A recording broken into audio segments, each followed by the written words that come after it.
the purpose or the mission. Kasi lahat tayo may misyon.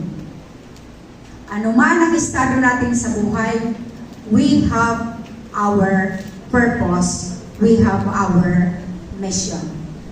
At tayo ay sinishape ni Lord sa purpose na gusto niyang gawin para sa atin. Natatandaan niyo ba ang sinabi ni Lord kay Jeremiah 1:5? Ano sinabi? Next slide, please. Bago ka pa ipinaglihi at ipanganak, ay pinili na kita upang maging propeta para sa lahat ng bansa. Imagine mo, milyon-milyong similya ang nasa sinapupunan ng ating nanay, isa ka lang